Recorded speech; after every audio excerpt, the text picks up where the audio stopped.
You just heard, huh? Yeah. Breaking news, huh? Yeah. O'Hara Davis, here with legendary promoter and fighter Oscar De La Hoya, the Golden Boy. What's up, my man? Oscar, as I was walking in here, some big news. You just signed O'Hara Davis from the UK. Very solid fighter. Just give us a quick take on that signing and what plans do you have for him? Yeah, so O'Hara Davis is the #1 contender for Rolly's Romero. So we plan on pursuing that fight, and you know, the rules are the rules, and obviously I believe Romero and his people are asking for some type of medical exemption. About that. But yeah, we're gonna pursue that fight, and he's the mandatory guy. So it's a great fight. Yeah. Obviously, we're really here to talk about your documentary, but regarding O'Hara Davis, and now that we started off with that, that medical exemption, are you gonna hold them to that in terms of like, hey, listen, we want this fight now, or are you gonna be patient with making that fight happen? Or no, the fight has to take place. That's the bottom line, and we will do everything in our power to make that happen. So Davis has been the #1 contender for quite a while now. So we're gonna pursue that fight. That's the right thing to do for O'Hara. For sure. And those plans obviously have a trickle effect on Ryan's position. I think he's ranked very high in the WBA, I believe, right? Sure, yeah. Ryan Garcia is moving up to 140. I'm not sure exactly what place they ranked him in the WBA, Ryan Garcia. But since all this is now taking place with O'Hara and Romero, you know, we have options for Ryan Garcia to bring him back, possibly November, maybe, and then, you know, he can fight a mega fight if he wants for September or for January or February. Just any update on where you guys are standing in your business relationship and all that? Well, I personally haven't talked to Ryan. Obviously, my president Eric Gomez is talking to Ryan Garcia's manager, or I believe / lawyer. You know, there's a communication problem somewhere along the line, but I think we'll fix it. You know, obviously Ryan Garcia has a contract with Golden Boy, you know, which he has to honor, and we're gonna honor, and get him the best fights possible. I strongly feel that if Ryan moving up to 140, and this is my advice, because people have to remember, I've been there, I've done that. So if he's moving up to 140, he should have a tune-up fight at 140. He should get his feet wet at 140. That's what you do in boxing. That's any expert, any whatever who knows boxing will tell you, you just don't move up and fight the very best. You know, you have to get your feet wet, you know, tune-up. I hate calling them tune-ups, but you know, somebody that's gonna challenge him at 140, and then you go after all the marbles. And you know, there's guys like Teofimo Lopez. There's guys out there who are ready and willing to fight him. Yeah. His father actually did an interview with one of the FightHype correspondents, and he actually mentioned that he had some kind of conversation. I don't know if it was with you guys or Ryan's team, but he mentioned that they talked to Ryan's side of the people, and he also what's the potential there for that? The father called me, which is Teofimo Lopez's senior, called me and was like, "Oh, we have to make the fight. I go, it's a great fight. I'm just waiting for Ryan Garcia's team to get a hold of me or Eric to start talking and start putting a deal together, and depending on what route they want to go. So we're just waiting, because I'm the promoter. Waiting on Ryan's side to Waiting on Ryan's side. I'm the promoter. On paper, I'm the promoter. And, we have to make it happen. Mm-hmm. We have to make it happen the right way, the correct way, contractually. And that's why people think, oh, well, you sued him and this. Well, I sued him just so he can honor his contract. That's all we want. Mm-hmm. Yeah. Obviously, Oscar, I would hate to have started the interview with those questions, but it kind of was mandatory, being that it was breaking news for Howard Davis and you guys, a big signing for you guys. Yeah. But today's a big day for you. Your documentary is premiering on HBO at 6 p.m. Pacific time. I think that's 9 p.m. Eastern time and maybe 7 p.m. Central time. And it's something that you've been promoting and talking about for a while. You've done a press tour. And just tell us about this documentary. Well, the documentary is first of all, HBO knows how to do it. HBO knows how to do sports documentaries. They know how to. I mean, they were the best. I think they still are in boxing. They're not promoting anymore, but or showing fights, but they're always going to be the best. And so, when I thought about doing this documentary about my life, I wanted to go with the best, and so I got a hold of Mark Wahlberg and Universal with Mario Lopez, and HBO, and so we put on the documentary that is special. And all you people, whatever. Oh well, it's gonna be no, it's not sugar-coated. You're gonna see everything, and I'm proud of it, man. I couldn't talk about this documentary when I was 20 or 25 or 30 years old, even 35 or 40 years old for that matter, even 45. I'm talking about it now because I'm ready for it. I'm ready because I'm good with myself, man. I'm finally good with myself. It's been a few years.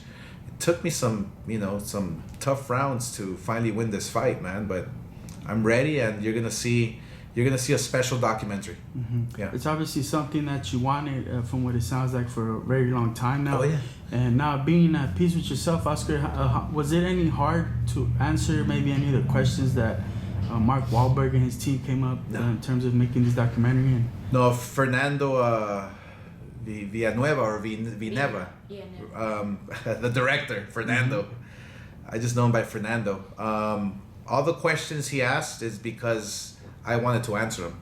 There's no tough questions whatsoever. Like I actually spilled all the beans myself. Like I talked about everything, and there was no holding back. I felt that it was time, and people keep on talking about all my lows that I've had in my life and this and that. It's all good. I mean, you'll see in the documentary how I lived my life all these years, from starting boxing at 6 years old, winning 223 fights and losing 5, 6 divisions, 10 world titles, gold medal, all that. But you'll go deep inside into how I was feeling, how I lied to myself and to the fans and the gold medal promise to my mother. Was it a promise? Wasn't it a promise? It just clarifies everything, and it's pretty deep. And for all you guys that want to see those pictures, they're in there too. Oscar, it's cool that you're willing to open yourself up like this for the people, especially in the position that you're on. The golden boy, the former face of boxing, the cash cow, pay-per-view star. But how do you think people are going to receive this? And then do you think that it could change their perception of you in any kind of way, whether it be positively or negatively? I actually don't care. I don't care how they perceive me after watching it. I'm good with myself, and that's all that matters. But I didn't do this documentary to shed light on whatever issues are going on in the world, or I didn't do it for people to feel sorry for me or this or that or what. I didn't do it. I did it for myself. I did it to free myself, and it feels pretty good. But and it's been a few years coming. And it's still a work in progress. I'm going to be a work in progress till the day I die. And hopefully I'm still sitting in this chair right here in my freaking building, still promoting and at 90 years old, like Bob Arum, and getting fights done. Yeah. But look, just watch this documentary. It's pretty shocking. It's revealing. It's dark. It doesn't end with me as a hero. It doesn't end like that. It makes you want more. Like, oh shit, what is Oscar doing now? What is he up to? So they just did it right, man. Mark Wahlberg on HBO just did it right. Mm-hmm. Last thing regarding this documentary, where do you think like this documentary is gonna lead you moving forward? And then obviously your Golden Boy Promotions, and how do you think things are gonna play out for you? You say you want to be in your seat, 90 years old, promoting like Bob Arum. How do you think things are gonna play out for you? Yeah, look, I already have a docu-follow in place that we're gonna start to film. It's gonna be, I'm not sure if it's gonna be a 7-part series or a 5-part series, but it'll show you the behind the scenes of Golden Boy and and working with fighters and putting events together. It'll show you my everyday life, all the shit that I go through, like it's pretty cool actually. Mm-hmm. But it'll go deep down inside of like, what happens behind the scenes, the fucking Golden Boy Empire, whatever, yeah. Then it'll go into like me and Holly, how we interact together behind closed doors, Oh shit. Some steamy action there. Hold on, wait, this is her. Hold on. Hey baby. Yeah, I'm doing an interview right now. I'm here. Boom, there you go. The boss. Cool, yeah. How important is she to you right now, Oscar? She changed my life. She changed my life. I finally feel the love, the understanding, and that's all it took, is for somebody to understand me. Mm-hmm. I've been through a lot, man, a lot, and it's not easy to survive this world. It's not easy to survive what I've been through since I was 6 years old, and still on top of the fucking world. It's not easy, and a lot of people don't survive it. They just don't. Mm-hmm. And the fact that she came into my life, and at a certain moment, everything's happening. Everything's turning around. Everything is just going back to the roots, of working hard and working and being at peace with yourself. And because I experienced that for a little bit a few years ago, for a little bit, maybe after I got back from rehab or something, mm-hmm. for a little bit, and then I went back to fucking being my old miserable self, mm-hmm. inside. But now it's like every day, man, I'm with my best friend every single day, which is pretty cool. Someone that could probably have a great conversation with you regarding that and can relate to it is Adrian Bronner. He looks like he's going through a lot. Oh, is he? Yeah. I know you had mentioned at one point you would be willing to working with him. Now he's a free agent. Looks like he's signed with Don King or whatever. Yeah. But I think Adrian Bronner is somebody that could relate to your position, right? He was on top once. I think a lot of fighters and athletes and entertainers, and they can all relate. I mean, it's a tough life. Mm-hmm. And especially, I love Adrian Broner, actually. I took him to Afghanistan with me on the USO tour.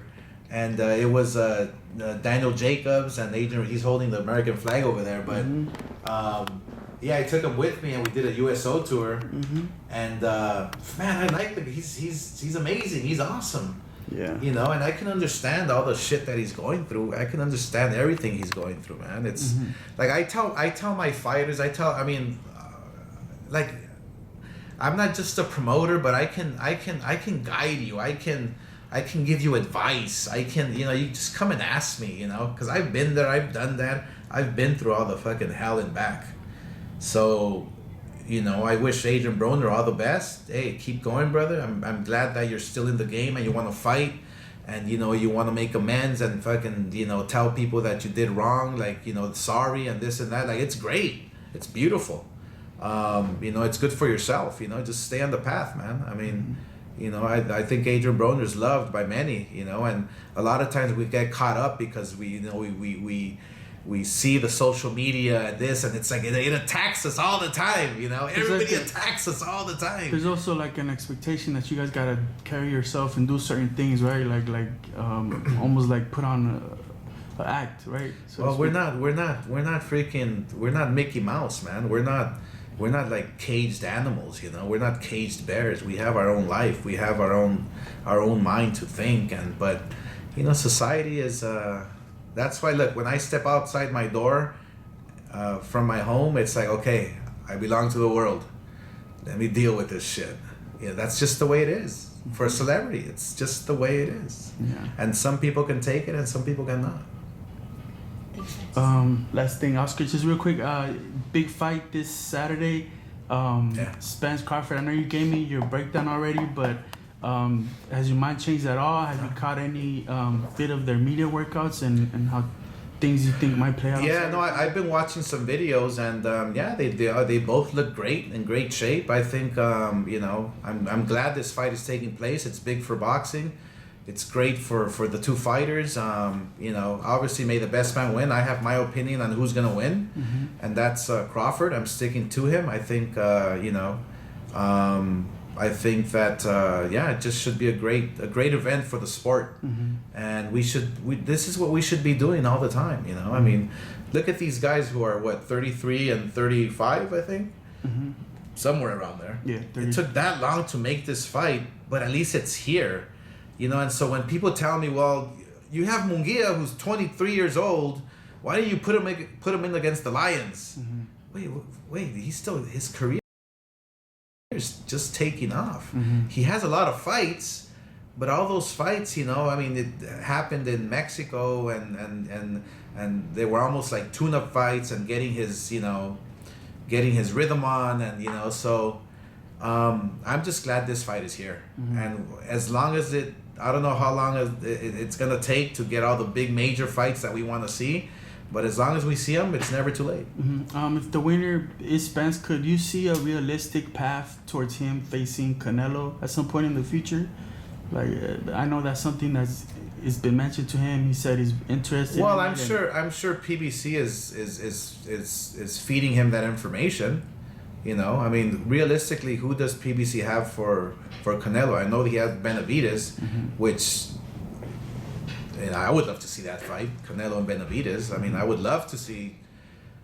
I mean, Spence would have to move up 2 divisions. How unfair is that? But I mean, if he's willing, and I think Spence is a great fighter, he dares to be great, which is music to my ears. So look, I mean, realistically, look, I would love to see Benavidez. I would love to see a rematch with Bivol and Canelo. Squeeze as much as you can out of this sport, man, because it's not forever. Canelo must understand that he's at the 4th quarter of his career and must go out there and have the big major fights and cement his legacy and make all the money in the world. And he will do that with Bivol. He would do that with Benavidez. And if he wants to fight Crawford and Crawford is willing to move up, if he does beat, Spence, if he does beat Crawford, then man, my hat off to Spence, because that would be a huge jump. Yeah. And last thing, it looks like he is aware that he is in the 4th quarter of his career. Signing this deal with PBC seems to be lucrative. It's reported to be over. Yeah, if they hit the numbers, yeah. Over 100 million. If they hit the numbers. With Jamar Charlo's a good start, a good pay-per-view. I think that's gonna do good numbers for them. I hope so. Yeah. Is it a good fight? It's a good fight. I mean, if I think Charlo, it's the smaller Charlo, right? Jermell. Okay, Jermell. I get confused. Yeah. He's gonna jump to 168. So he's jumping up to 168, two weight classes. I mean, good luck. I mean, I think he is a good fighter. I think he is undisputed, and he's proven himself. And moving up to weight classes is very admirable. So I'm glad you're daring to be great. And I hope this fight does good on pay-per-view. And it's the fights that we need for boxing. Last thing, update on Munguia and Benavidez. I know you mentioned Benavidez, and even a win from Munguia with Benavidez, that could get him in there with Canelo. Oh my God! Munguia, against the monster. Yeah. Imagine that. I mean, yeah, we're working on a couple of options for Munguia, but we're hoping we bring him back in October and in a big major fight. So we'll see what takes place there. We're just waiting for a DAZN offer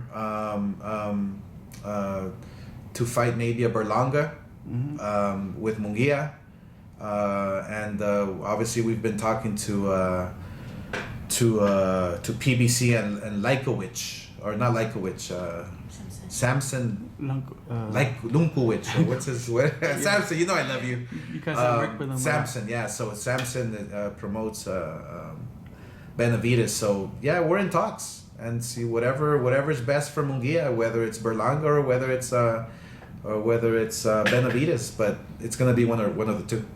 Last thing, Oscar, any message for your fans and just anything you wanna tell them?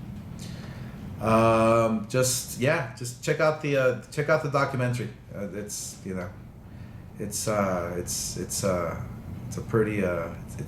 probably one of the best documentaries that I've seen that from an athlete or any entertainer or whatever. It's pretty raw. It's pretty real. Hope you enjoy it. Cool. Thank you, Oscar.